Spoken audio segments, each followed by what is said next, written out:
यमुना का पानी लाएंगे, माही पे बात करेंगे, ईआरसीपी को सुलझाएंगे, पर जवाई बांध पर किसानों को कैचमेंट एरिया तक हक कब मिलेगा।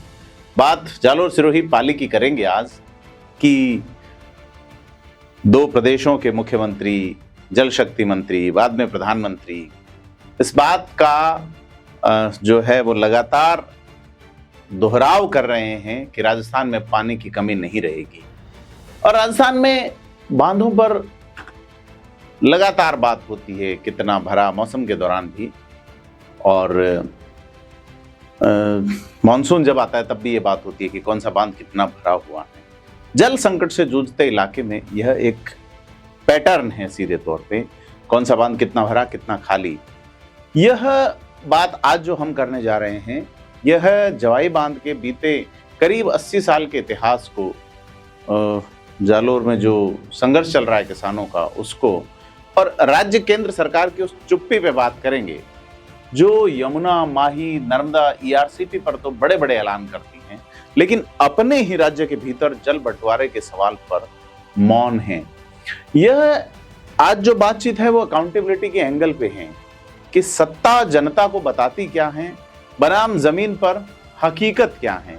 तो इस पे बात करेंगे कि 80 साल पुराना एक खजाना है जालोर के हाथ, फिर भी जालोर के किसान अपने हक के लिए तरस क्यों रहे हैं। यमुना का पानी दिल्ली से आएगा पर जवाई का हक जालोर को कब मिलेगा। भजन लाल सरकार से एक बड़ा सवाल है कि बात करेंगे क्या अकाउंटेबिलिटी, जवाई बांध की पूरी कहानी पे भी बात करेंगे, अमित शाह के वादे पे भी बात करेंगे, केंद्रीय गृह मंत्री के, जो उन्होंने सायला में किया था।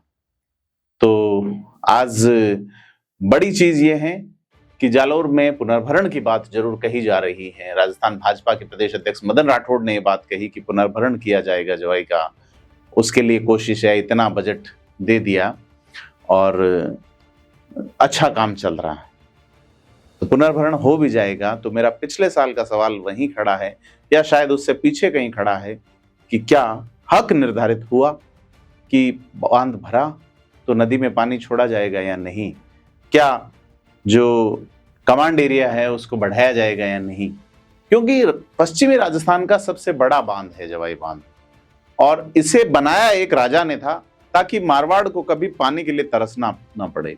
लेकिन आज इसी बांध के पानी पर हक मांगते मांगते जालोर के किसान 2 साल से धरने, विरोध प्रदर्शन को लगातार कर रहे हैं, और जिन नेताओं की जुबान पर यमुना, नर्मदा, माही और ईआरसीपी का नाम हर एक भाषण में आता है, वो इस सवाल पर चुप हो जाते हैं कि जवाई के पानी पर जालोर सिरोही और पाली का हक तय कब होगा, जालोर सिरोही का कब होगा। और आज इसी बात कर रहे हैं कि इतिहास से लेके आज की सियासत तक अगर बात करें जवाई बांध पे, तो एक लंबी बात करनी बनती है। नमस्कार, मैं प्रदीप हूं, आप थिंक 360 देख रहे हैं। हम पहले भी जवाई पे कई तरह के वीडियो कर चुके हैं, एक बार फिर से बात करनी बनती है, समीचीन है, क्योंकि पूर्वी राजस्थान, उत्तरी राजस्थान, दक्षिणी राजस्थान पहले से सरसब्ज पानी की समस्या जरूर झुंझुनू में रही, लेकिन उससे बड़ी समस्या मारवाड़ में है। तो इस जवाई बांध की कहानी, जैसा कि आप जानते होंगे, 1946 में शुरू होती है। मारवाड़ में उस दौर में भीषण सूखा था और जनता पानी के लिए त्राही कर रही थी। तब जोधपुर के महाराजा उम्मेद सिंह के पास लोग पहुंचे और एक स्थायी समाधान मांगा। 13 मई 1946 को महाराजा उम्मेद सिंह ने जवाई नदी पर एक विशाल बांध की नींव रखी, और यह मांग पहले से चल रही थी क्योंकि पटरियां बह जाती थी, यहाँ से ट्रेन जो गुजरती है उससे, तो पहले 28 फीट का बांध बनाया जाना था, फिर 40 था, तमाम बातें। तो 13 मई 1946 वो तारीख थी जब महाराजा उम्मेद सिंह ने जवाई नदी पर एक विशाल बांध की नींव रखी, और इस परियोजना की डिजाइन जो है वो उस दौर के मशहूर इंजीनियर सर A.N. खोसला ने तैयार की, जिसे आज भी जवाई बांध का जनक कहा जाता है।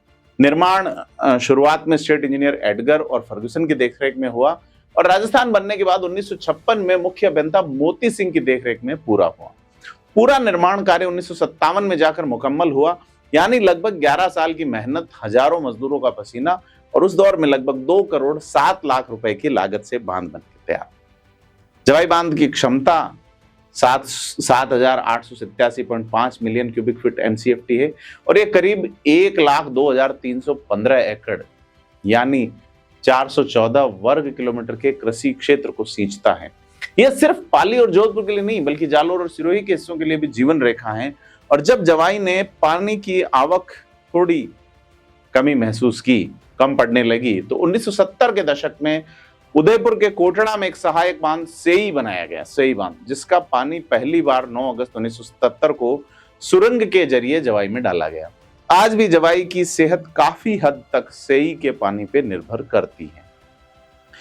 चूंकि इसका जो जलग्रहण क्षेत्र है वो खासा लंबा है, वाटरशेड एरिया जिसको कैचमेंट भी कहते हैं, उस क्षेत्र में बड़े पैमाने पे अतिक्रमण जैसी चीजें हुई, मामला कई बार हाईकोर्ट पहुंचा। तो सेई एक प्रमुख भूमिका निभाता है कि सेई से जब टनल चालू होती है तो जाके जवाई में पानी आना शुरू होता है। तो इसकी टाइमलाइन पे बात करें, 13 मई 1946 को निर्माण शुरू होता है, 1977 में निर्माण, 57 में पूरा होता है 11 साल में, 77 में जवाई बांध सेई से पहली बार पानी प्राप्त करता है। और अगर बात करें कि अभी जवाई का हाल क्या है, पानी का उतार चढ़ाव, अगर जवाई की सेहत की बात करें तो जवाई बांध का इतिहास पानी के भारी उतार चढ़ाव के इतिहास से भरा हुआ है। जब बरसात अच्छी नहीं होती तो बांध का गेज माइनस में चला जाता है, यानी बांध पूरी तरह से खाली। रिकॉर्ड ये कहते हैं 2009-10 में जवाई का जलस्तर -10.37 तक गिर गया, जो अब तक का सबसे निचला स्तर है। इससे पहले 2003-04 में -3.40, 2016-17 में -4.20 और -22-23 में -8.45 दर्ज किया गया था। तो इस साल फरवरी 2026 के आंकड़े ये कहते हैं कि सिंचाई के लिए 4 पाण पानी देने के बाद भी बांध में करीब 3322 MCFT पानी बचा हुआ है, 3300 के आसपास है। तो ये खास बात ये है कि साल 2025-26 के लिए बांध से सिंचाई के लिए 4900 मिलियन क्यूबिक फीट पानी आरक्षित किया गया, जो बीते 24 साल में सबसे ज्यादा है। लेकिन जून 2026 के आखिर तक यानी मानसून से ठीक पहले जवाई की स्थिति फिर से चिंताजनक हो गई है। आप ये देखिए कि इस बांध में पानी आया, अगर अधिक आया, मानसून अच्छा हुआ, तो आसपास के जो बड़े लोग हैं, उनके फार्म हाउसेज हैं, उनके खेत हैं, वो सिंचित होते हैं, उनकी संख्या सैकड़ों में है। लेकिन इस पानी को राइपेरियन राइट के तहत नदी में नहीं छोड़ने जाने का दंश जो है वो लाखों लोग भुगतते हैं। बुरा हुआ तो वो वैसे ही सूखे से जूझ रहे हैं, और अच्छा यानी कई बार तो बांध जुलाई में भर गया, जब 2017 की बात है, लेकिन पानी नहीं छोड़ा जाता। मतलब कि हक निर्धारित नहीं है जालोर के लोगों का। आपके हिस्से में या तो बाढ़ है या सूखा है, दो चीजें हैं, और नेता इसको बड़ा मुलम्मा लगा के पेश करते हैं। और स्थानीय नेतृत्व जो है, मैंने सुना है जालोर से विधायक जोगेश्वर गर्ग, मैं जब राजस्थान पत्रिका में वहां काम करता था, उन्होंने कहा था कि जवाई बांध को फोड़ देना चाहिए। उस वक्त वो विपक्ष में थे उस कार्यक्रम में, ये उनके मुंह से सुना था। आज आवाज नजर नहीं आती कि आप हक बताइए कि अगर ये बांध भरता है तो जालोर के हिस्से में कितना पानी है।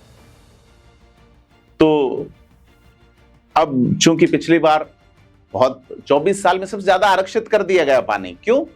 क्योंकि चुनाव लड़ते हैं सुमेरपुर से मदन राठौड़, प्रदेश अध्यक्ष हैं, तो पाली और जालोर के नेताओं में बड़ा अंतर है। पाली के नेता बड़े प्रभावशाली पड़ते हैं वहां पे, तो आहोर के छगन सिंह राजपुरोहित, जालोर के जोगेश्वर गर्ग, बाद में भीनमाल समरजीत सिंह कांग्रेस के आ जाते हैं, सांचौर में निर्दलीय, जहां ये जीवन धारा गुजरती हैं, जहां से जिन वोटर्स से, वहां के नेताओं में इतनी वो शायद उनकी मौजूदा सरकार में हैसियत नहीं कि वो तय करवा सकें कि जवाई के लिए कितना पानी जालोर के लिए आरक्षित किया जाए, ताकि वहां के कुएं रिचार्ज हो सकें, वहां की जमीन जो अब रसातल में पानी जा रहा है उस पानी को वापस पुनर्जीवित किया जा सके। और बड़ी बात यह है, हक निर्धारण नहीं होने की वजह से बांध जब अचानक भरता है तो अक्सर बाढ़ यही जिला भुगतता है। तो ये राज्य के जो अभी सबसे खराब स्थितियों वाले बांध है उनमें से जवाई एक है। तो मानसून 2 जुलाई को आ चुका है, सबकी नजरें इस पे हैं कि क्या इस बार जवाई और उसका सहायक सेई बांध ठीक से भर पाएंगे, या बीते कई सालों की तरह एक बार फिर से पानी की कमी बरकरार रहेगी। ये एक बड़ा सवाल है, क्योंकि अगर देखा जाए तो 2009-10 में वर्षा जल स्तर का माइनस गेज सबसे ज्यादा रहा था, सबसे निचला 10.37 माइनस चला गया था। 2022-23 में करीब 3 से 3.4 रहा था। तो अब अगर बात आते हैं रिपोर्ट जो है इस पे अगर अपन जो बात कर रहे हैं उसमें अहम हिस्से पे बात करें तो जवाई बांध भले ही पाली जिले में है, लेकिन इसका पानी जालोर, सिरोही और जोधपुर तक के किसानों की खेती से जुड़ा है। इतिहास बताता है कि जब इस बांध को बनाए जाने का 28 फीट तक का प्रपोजल आया था, तो उस वक्त जोधपुर के रियासत के प्रधानमंत्री पंडित सुखदेव प्रसाद काक, जिनकी रियासत का गांव उमेदाबाद था, उन्होंने इसका विरोध भी किया था कि किसान मारे जाएंगे। यहाँ पहले बहुत अच्छी अनार हुआ करता था, आहोर क्षेत्र में अच्छा मसाला हुआ करता था, लेकिन वो सारा सूख चुका है, लोग पलायन को मजबूर हैं। तो बांध बनने के बाद जवाई नदी में पानी का स्वाभाविक प्रवाह जो लगभग बंद है, जिससे जालोर क्षेत्र के कुओं का जलस्तर लगातार गिरता गया है और पानी की गुणवत्ता फ्लोराइड युक्त हो गई है, बहुत खराब हो गई है। तो नवंबर 2024 से जालोर के किसान एक मांग को लेकर विरोध कर रहे हैं। और क्यों कर रहे हैं? क्योंकि जब जोगेश्वर गर्ग, जिनका मैं जिक्र कर चुका, उनके विधानसभा चुनाव में सायला में सभा संबोधित करने आए अमित शाह ने वादा किया कि जालोर का हक दिया जाएगा, लेकिन एक साल बाद शुरू हुआ, फिर वो भी चूंकि शायद क्या कारण रहा, धरना उठ गया, तमाम चीजें। तो नदी को पुनर्जीवित करने के लिए बांध का कम से कम 1/3 हिस्सा नदी के प्रवाह में छोड़ा जाए, ये इंटरनेशनल राइपेरियन राइट कहता है। भारतीय किसान संघ के बैनर तले जालोर किसान संघर्ष समिति ने महापड़ाव किया, कभी 23 दिन, कभी 27 दिन। किसानों की मांग सीधी है कि कोई स्पष्ट नीति या नियम बने जिससे जालोर के हिस्से का पानी तय हो, क्योंकि अभी तक कोई नीति मौजूद नहीं है।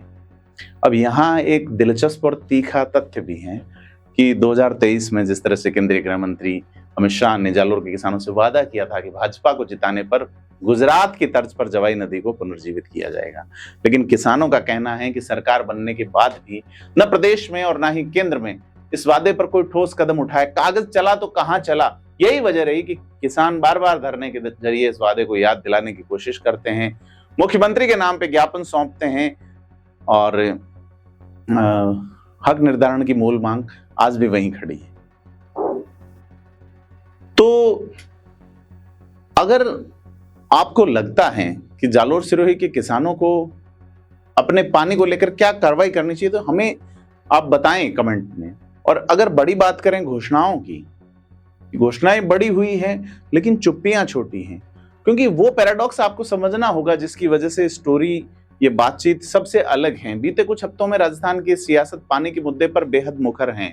29 जून 2026 को केंद्रीय गृह मंत्री अमित शाह की मौजूदगी में राजस्थान और हरियाणा के बीच 32 साल पुराना यमुना जल विवाद सुलझाते हुए एक ऐतिहासिक समझौते पे हस्ताक्षर हुए, जिसके तहत हथनीकुंड बैराज से भूमिगत पाइपलाइन के जरिए शेखावाटी यानी सीकर, चूरू, झुंझुनू तक पानी पहुंचाया जाना है। मुख्यमंत्री भजनलाल शर्मा इसे मास्टर स्ट्रोक कहते हैं, राजस्थान के विकसित, आत्मनिर्भर और जल सुरक्षित भविष्य की नींव बताते हैं। भाजपा इसे पॉलिटिकल स्ट्रोक बता रही है। आपको याद होगा 2024 के फरवरी में भी इसी तरह का स्ट्रोक चला था। इन 3 जिलों के लिए तीनों लोकसभा सीट भाजपा हार गई। तो यह बेल्ट तो भाजपा को ही जिता रहा है, चाहे वो लोकसभा में, चाहे वो विधानसभा में। बीजेपी का कोर वोट है, तो शायद बीजेपी को यह लगता है कि ये वोटर तो कहां जाने वाले हैं। इस चक्कर में चीजें मुकम्मल नहीं हो रही। पानी आया या नहीं वो बात अलग है, लेकिन अगर पानी आता है, अगर पुनर्भरण नहीं होता, राम जी राजी है तो भी पानी नहीं मिल रहा है। राज कब राजी होगा ये पता नहीं। बीते शनिवार को बालोतरा के पचपदरा में आपने प्रधानमंत्री नरेंद्र मोदी को भी सुना होगा। उन्होंने अपने भाषण में जल आत्मनिर्भरता को बार बार दोहराया। पीएम मोदी ने याद दिलाया कि उन्होंने गुजरात के मुख्यमंत्री रहते हुए तत्कालीन मुख्यमंत्री वसुंधरा राजे के साथ मिलकर नर्मदा का पानी राजस्थान को दिया था, और अब हरियाणा के साथ मिलकर शेखावाटी तक यमुना का जल पहुंचाने की योजना पर काम हो रहा। इससे पहले सीएम भजनलाल शर्मा मध्य प्रदेश के साथ ईआरसीपी यानी पूर्वी राजस्थान नहर परियोजना का विवाद सुलझाने की उपलब्धि भी गिना चुके हैं, और कहा था कि राज्यों के बीच पानी पर लड़ने का दौर खत्म हो चुका है। लेकिन यहां एक सवाल उठता है, जब सरकार दूसरे राज्यों से पानी लाने के समझौतों को इतनी गंभीरता से आगे बढ़ा रही है, तो अपने ही राज्य के भीतर, एक जिले से दूसरे जिले के भीतर पानी के हक के सवाल पे यही तत्परता क्यों नहीं दिखाती? जालौर के किसानों की मांग न तो किसी अंतर्राज्यीय विवाद से जुड़ी है, न ही इसमें किसी दूसरे राज्य की सहमति चाहिए। यह पूरी तरह से राज्य सरकार के दायरे और उसकी इच्छा शक्ति और उसकी नीयत के भीतर हैं। फिर भी एक लंबा वक्त बीत चुका और जालौर सिरोही पाली के हक की नीति कागज पर नहीं उतरी है। आप इसे देखिए, हर चुनाव में यह मुद्दा होता है कि हरियाणा का मुद्दा जो है 32 साल बाद सुलझा, हस्ताक्षर हो चुके हैं। ईआरसीपी, राजस्थान मध्य प्रदेश विवाद सुलझ गया, गुजरात राजस्थान नर्मदा जलवाड़ा पहले साझा हो चुका है, लेकिन आप अपने प्रदेश में नहीं कर पा रहे हैं। तो अंतर जिला बनाम अंतरराज्यीय मामला अगर ये करें कि दूसरे राज्यों की सरकार सक्रियता से सपोर्ट कर रही है, लेकिन यहां इसके विपरीत जवाई बांध का विवाद पूरी तरह से राजस्थान के अधिकार क्षेत्र का मामला है, जो किसी अन्य राज्य की सहमति की जरूरत ही नहीं है। फिर भी राज्य सरकार अपने ही जिलों के बीच इस जल बंटवारे की तत्परता पर काम नहीं कर रही और स्पष्ट जल बंटवारा नीति का भी अभाव है। कोई रूल नहीं है कि एक बांध है, उसका अगर जो कमांड क्षेत्र है, उस बांध को बनाए जाने से अगर एक जिला बर्बाद हुआ है, पानी तो उसके हक का था, अंतिम टेल तक लोगों का हक तय होता है अंतरराष्ट्रीय कानूनों से, डॉक्ट्रिन ऑफ नेचुरल जस्टिस, न्याय के नैसर्गिक सिद्धांत के तहत। लेकिन आपको जान के आश्चर्य होगा कि सरकार के पास, यानी राज्य सरकार के पास अपने जिलों में कोई स्पष्ट नीति या फॉर्मूला मौजूद नहीं है। किसानों का कहना है कि पानी की उपलब्धता और पानी पर हक दोनों अलग अलग बातें हैं। जब तक पानी के बंटवारे का कोई तय फॉर्मूला नहीं बनेगा, तब तक बांध पूरा भरा होने पर भी यह विवाद खत्म नहीं होगा। 2023 के विधानसभा चुनावों के दौरान सायला वाला वादा, क्या हुआ उस वादे का? 1957 में जवाई बांध के निर्माण के बाद से जवाई नदी का स्वाभाविक प्रवाह लगभग बंद हो चुका है, जिससे निचले इलाके, खास करके जालौर के कुओं का जलस्तर गिर गया है, पानी की गुणवत्ता खराब है और कम से कम 1/3 हिस्से को पानी को नदी में छोड़ने की मांग है।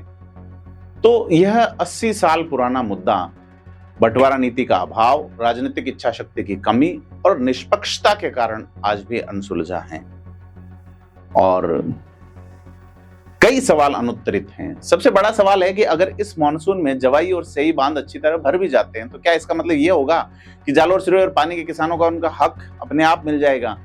और इसमें ब्यूरोक्रेसी का बड़ा आनंद है। जोधपुर डिविजनल कमिश्नर ये तय करेंगे, वो करेंगे। अरे भाई, रूल्स बना दीजिए, आप कितना पानी आएगा तो ये देंगे, इतना छोड़ा जाएगा, नहीं छोड़ा जाएगा।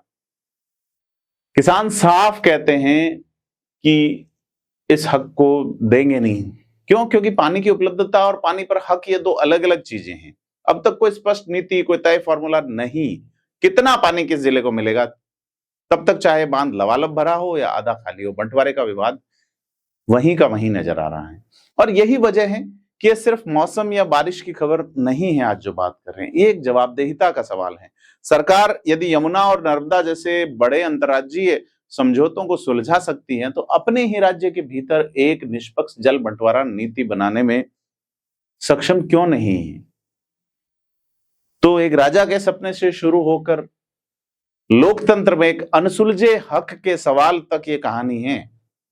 आप बताइए कि आप क्या सोचते हैं, क्या लगता है आपको कि राजस्थान की राज्य सरकार को जवाई के पाने पर जालौर सिरोही पाली में हक निर्धारित करना चाहिए? अगर आप इन जिलों के रहने वाले हैं तो कमेंट में बताएं कि आपके इलाके में जवाई के पानी की असली स्थिति क्या है। हम आपकी बात को शामिल करें।